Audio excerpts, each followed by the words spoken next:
Mes frères bien-aimés, en commençant, laissez-moi vous redire ce matin la joie que j'éprouve en vous retrouvant chaque dimanche dans notre église, toujours aussi nombreux, autour de cet autel où Dieu lui-même se donne à entendre et à manger. Votre présence est un véritable miracle, d'autant plus que notre société, rangeant Dieu dans le placard de la vie privée, prétend se construire sans le secours d'une quelconque transcendance. Eh bien, nous, en réponse, nous nous regroupons chaque dimanche et nous nous jetons comme un seul homme dans les bras créateurs et enchanteurs du Christ. Mieux encore, nous entrons dans sa bouche en ne perdant aucune des paroles qu'il a prononcées quand il était sur la terre. Cependant, mes frères, si les paroles du Christ sont précieuses, et Dieu sait si elles le sont en raison de leur hauteur de vue et, disons-le, de leur nouveauté, il y a aussi ces gestes qu'il ne faut surtout pas perdre de vue. On les repère d'ailleurs très bien dans le Saint-Évangile, et qui non seulement les voit mais aussi les contemple s'en retrouvent éblouis. Ces gestes, ce sont d'abord évidemment ces miracles, plus étonnants les uns que les autres. Tous les infirmes qu'il côtoie sont remis debout, tous les malades sont guéris, et les morts, ne les oublions pas, de tous âges, mais en priorité les plus jeunes, sont ressuscités par sa seule volonté. Que tout cela est grand. Mais il y a aussi, mes frères, ces gestes les plus quotidiens, qui doivent être bien observés. Et ces gestes, ce sont les nôtres. Le Christ a mangé, il a bu, il a scié et raboté des planches dans l'atelier de son père, il a courbé la tête dans les eaux du Jourdain, et il a relevé aussi devant les pharisiens qui le narguaient. On le voit marcher jusqu'à la limite de ses forces, prendre dans ses bras les créatures les plus désolées, embrasser qui voulait bien de son amour, Saint Jean en tête et en cœur. Eh bien, mes frères, si notre foi n'est pas assez vigoureuse pour accomplir des miracles, nos propres gestes quotidiens peuvent en revanche être vécus dans la couleur de Jésus. C'est à la portée de tous. Vous savez, si Dieu a voulu devenir un homme, ce n'est pas uniquement pour nous sauver en nous ouvrant les portes de la vie éternelle, c'est pour nous apprendre à vivre en homme le plus parfait possible. Oh, comme il est important d'insister sur ce point. Et puisque nous en sommes à glorifier son humanité, permettez-moi d'oser vous dire ici que notre propre humanité, pour s'accomplir, a besoin de vivre trois choses. Et ces trois choses, notre Seigneur Jésus-Christ les a parfaitement vécues et honorées. Trois choses, trois chemins, je ne sais comment dire, que nous devons emprunter si nous voulons être heureux et plus encore accomplis. La première chose consiste à vivre une grande passion et à aller jusqu'au bout de ce qu'elle exige. À chacun la sienne, et j'espère que vous en avez une. La passion du Christ, c'était son Père, c'était toute l'humanité qu'il fallait redresser en lui faisant remonter la pente de l'égoïsme qu'elle descendait si souvent. C'était son désir effréné d'enseigner l'intelligence et la sensibilité humaine en rappelant leur potentialité, leur beauté originelle. C'était aussi révéler à l'homme comment il devait continuer d'aimer au milieu de la souffrance et de sa sœur la douleur. Et pour ce faire, comme vous le savez, il a choisi lui-même de souffrir, jusqu'à vivre non pas une passion, mais la passion. Oui, qui n'a pas de passion trouvera sa vie fade, sans saveur, sans attrait, parce que sans but, qui tire et motive le mouvement même de la vie. La deuxième chose nécessaire à l'accomplissement de nos êtres, c'est l'acceptation du combat. Il faut accepter le combat de la vie, avec ses difficultés, ses embûches, ses contrariétés, ses coups d'épingle et d'épine, et bien sûr ses drames. Et là on peut dire que le Christ a eu son lot. Le bonheur n'est pas un droit, disait Orson Welles, c'est un combat de tous les jours. Qui refuse le combat et rêve d'une vie linéaire sur fond musical, cuicui les petits oiseaux, ne s'accomplira pas en tant qu'homme. Il faut qu'il y ait de la bagarre, du défi, des enjeux à relever pour que l'énergie de l'homme se mette en branle et lui fasse donner le meilleur de lui-même.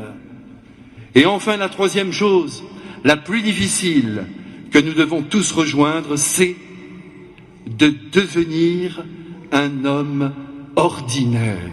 c'est-à-dire un homme qui ne cherche plus à surexister, à briller aux yeux des autres, à mentir sur lui-même, à jouer la grande comédie du paraître pour occuper une place de choix au milieu des autres, ce qui n'empêche pas d'ailleurs de faire de grandes choses, mais humblement, sans vouloir prouver quoi que ce soit, sans rêvasser à je ne sais quel parfum de gloire dominatrice.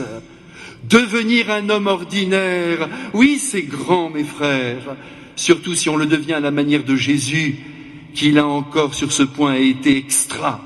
Il n'y a pas d'autre mot, extraordinaire dans sa vie ordinaire. Vous vous rendez compte, il est même passé pour le fils du charpentier. Et il a laissé dire. Et voyez, ce qui est aussi stupéfiant, c'est que même quand il accomplissait des miracles, c'était avec un naturel achevé, je dirais presque l'air de rien, comme en passant. D'ailleurs, c'était souvent en cours de route. Un jour, Blaise Pascal a écrit cette pensée, et vous allez voir combien elle rejoint ce que je viens de vous dire. On s'imagine Platon et Aristote avec de grandes robes de pédants. Non, c'étaient des gens honnêtes, et comme les autres, riant avec leurs amis. Et quand ils se sont divertis à faire leurs livres, ils l'ont fait en se jouant. C'était la partie la moins sérieuse de leur vie. La plus philosophe était de vivre simplement et tranquillement. Eh bien, le Christ, mes frères, lui aussi, dans son humanité, c'est plus justement à vivre en homme ordinaire, c'est-à-dire le plus simplement du monde, certes pas tranquillement comme les philosophes, mais simplement, ça c'est assuré, même quand il faisait des miracles. Tenez, celui d'aujourd'hui est saisissant de simplicité. Jésus marche vers Jérusalem, il traverse la Samarie, la Galilée, sans doute sous un soleil de plomb, rien de plus ordinaire. Et je l'imagine volontiers admirant la nature qui l'environne, cette nature qu'il a lui-même créée avec tant de soin. Soudain, à l'orée d'un village, 10 hommes, qui ne sont plus des hommes pour la majorité de leurs contemporains, car il s'agit de 10 lépreux, déboulent devant lui. Disons-le plus simplement, ils s'approchent de lui à la limite du possible, donc à une certaine distance de 20 mètres environ, et je voudrais là que vous admiriez avec moi la délicatesse de cœur qui caractérise ce groupe d'hommes. Oui, ils se tiennent à une certaine distance, dit l'Évangile, ce qui montre bien leur intention de ne pas contaminer notre Seigneur Jésus-Christ. Sans nul doute, ces êtres aux bras, aux jambes et peut-être au visage affreusement rongés par la maladie, véritables plaies vivantes, avaient bien préparé leur coup. Oui, ils ont guetté Jésus comme on attend le Messie. Entre eux, je mettrai ma main à couper. Ils ont longuement mûri leur plan. Dès l'instant où ils ont su par la rumeur publique que Jésus, accompagné de ses apôtres, allait passer tout près de leur hutte, que dis-je, de leur mouroir. Que voulez-vous en ces temps reculés où la médecine était impuissante à soigner la lèpre? Ceux qui en étaient atteints se tenaient à l'écart de leurs semblables, devenus dissemblables. La loi mosaïque sur ce point, comme sur les autres d'ailleurs, ne pouvait être enfreinte, et volontiers, j'en suis sûr, pour le bien de tous, malgré la douleur ressentie par un tel éloignement, ces hommes quittaient leur famille, parents, femmes et enfants, pour vivre une clochette à la main dans un camp retranché. Eh bien, mes frères, j'aimerais qu'avec moi, ce matin, vous saluiez à présent leur belle éducation et le sens du bien des autres qui les caractérise. Leur sens du bien des autres, nous l'avons déjà évoqué à l'instant, ils s'éloignent pour ne pas contaminer. Et leur éducation, elle apparaît dans la formule de salut qu'ils lancent à présent au Christ. Pour eux, pas de doute, Jésus est un maître, mais attention, pas n'importe quel maître, pas un maître que l'on consulte pour recevoir quelque enseignement, mais un maître que l'on rencontre pour s'en retrouver transformé. Les idées que le Christ professe, je suis sûr que ces 10 lépreux en ont eu un écho. On a dû leur dire que contre tous les doctes emmitouflés dans leur loi, ils prêchent la miséricorde, la bonté, l'indulgence envers tout homme, quel que soit son état, émaillant son enseignement de miracles dont les bénéficiaires premiers servis sont des misérables, des pécheurs publics, des profanateurs de la loi sacro-sainte. Alors c'est sûr, le plus dégourdi des lépreux et le plus intuitif, pour ne pas dire le plus prophétique, a dit à ses compagnons d'infortune, « Seul ce Jésus peut faire quelque chose pour nous. Il est impossible qu'il nous déçoive. Il faut donc que nous l'approchions. » La décision est prise, l'Évangile en fait foi, et les voici donc à présent, nos 10 hommes, nos 10 lépreux, à un jet de pierre de Dieu en personne. L'un d'entre eux s'écrie, « Jésus, Maître, prends pitié de nous. » En entendant ce cri, mes frères, je pense soudainement au peu d'estime que notre siècle accorde à la pitié. Ce terme de pitié est désormais rangé dans l'univers péjoratif. Ce mot n'est plus aimé, et d'ailleurs il n'est plus employé. Et pourtant, en implorant la pitié du Christ, les lépreux font appel à ce qu'il y a de plus beau dans l'homme, à sa noblesse de cœur. Ils demandent à Jésus d'éprouver pour eux un sentiment de compassion, en un mot d'apitoiement, encore un mot disparu. Et pourtant c'est si beau, c'est si grand, la pitié. D'autant plus que le contraire de la pitié, c'est l'indifférence et l'insensibilité qui suivent leur chemin sans s'apitoyer. C'est donc très grand que de ressentir de la pitié pour un être aux prises avec la souffrance. Et c'est très beau de voir ce matin ces hommes, littéralement dévorés par ce mal terrifiant, appeler l'amour du Christ sous le signe de la pitié. Autant le dire tout de suite, mes frères bien-aimés, le Christ en est rempli de cette compréhension de la misère d'autrui, de cette pitié qui est le propre des êtres bien construits, et surtout mature. C'est ce qui faisait dire à La Fontaine, en grondant d'ailleurs, que l'enfance est un âge sans pitié. En effet, l'enfance, malgré ses grâces propres, est toute centrée sur elle-même, tant elle est comblée de 1000 égards, et je dirais même tant mieux pour elle. Il est en effet dans la nature de l'enfance de ne voir pas plus loin que le bout de son nez et de penser à elle avant de penser aux autres. C'est normal. Pour grandir, il faut s'intéresser à soi, n'est-ce pas? Accumuler pour soi une forêt de choses et d'idées. Mais nous, mes frères, nous qui sommes ici, nous sommes en grande majorité des adultes. Et il est donc bon que nous nous redisions ce matin que la pitié doit jaillir de nos intelligences et de nos cœurs, comme il est bon aussi que nous osions, à la manière des lépreux, susciter la pitié des autres quand nos mots sont trop lourds à porter. Arrêtons de jouer les gros durs, les autonomes, les débrouillards, les suffisants, qui n'ont besoin de personne et surtout pas de la pitié des autres. C'est fou ce que nous pouvons devenir durs et stupides en vieillissant, alors qu'il faudrait s'attendrir en exigeant un peu de compassion dans le regard, dans les paroles et dans les gestes de nos proches. Mais revenons à nos lépreux. Ils viennent donc de solliciter la pitié du Christ. Et celui-ci va répondre d'une manière inattendue, en nous étonnant encore. « Allez vous montrer au prêtre, leur dit-il. » Mais quelle surprise! Le Christ les renvoie vers les prêtres. Mais oui, mes frères, n'oublions pas qu'il est le sauveur de tous les hommes, y compris de tous les prêtres. Car les prêtres aussi ont besoin d'être sauvés. Croyez-moi. Et pour ce faire, d'être réveillés de leur tiédeur et de leurs vues étroites, stéréotypées, qui sentent la naphtaline de leur loi à force de ne jamais sortir de leur schéma, de leur système de pensée, de leur manière de voir la vie, refusant bien sûr de se laisser bousculer par le Christ lui-même, dont la conduite est pourtant unique, dont les paroles n'ont pas d'équivalent, et dont les gestes salvifiques sont tellement surnaturels qu'ils ne peuvent venir que de Dieu. Mais il n'y a rien à faire quand on est de mauvaise foi et que de plus on est emmuré dans des certitudes infrangibles, on préfère mourir que de se rendre à l'évidence. Et c'est pourquoi Jésus dit « Allez vous montrer aux prêtres ».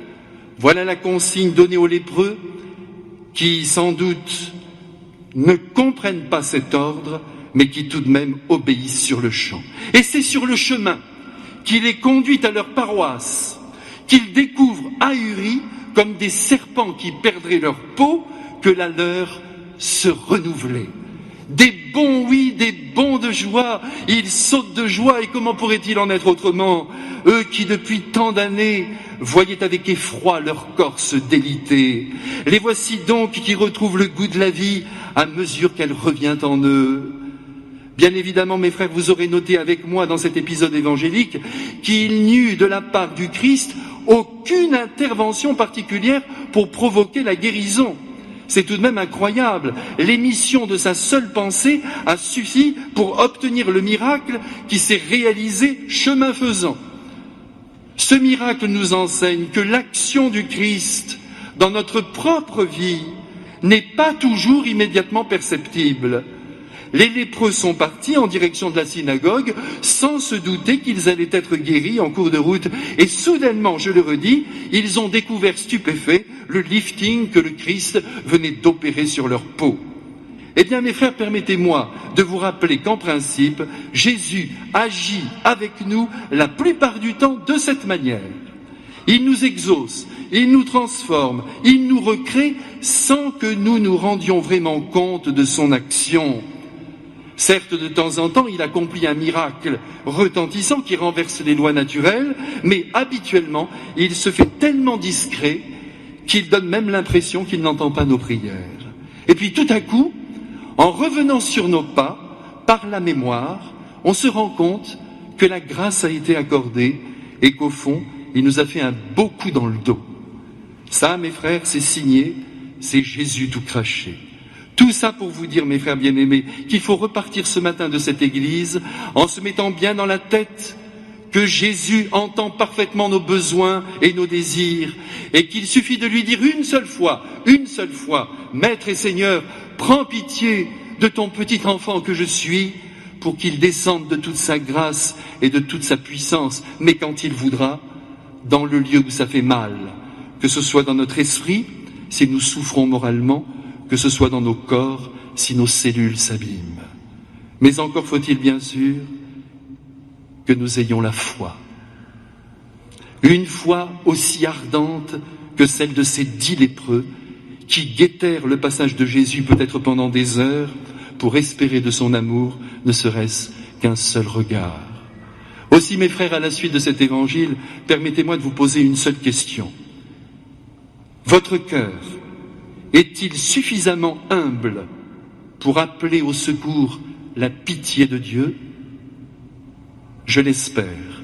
Sinon, je crains fort que la lèpre, sous toutes ses formes, lèpre de l'incroyance, lèpre de la maladie, lèpre de l'angoisse, lèpre des tourments intérieurs, lèpre de la culpabilité, lèpre de l'orgueil, lèpre de la vanité, lèpre de l'égoïsme, lèpre de la méchanceté, lèpre de la misère, je crains fort que toutes ces lèpres, et à chacun la sienne, collent à notre peau jusqu'à la fin de notre vie. Pitié, Seigneur, pitié. Mes frères, que ce cri est grand. Croyez-moi, et je sais que vous me croyez. Pitié, Seigneur, pitié. Ce cri déchaîne l'amour de Dieu. Poussez-le par pitié, comme on pousse une porte qui ouvrirait le paradis. Amen.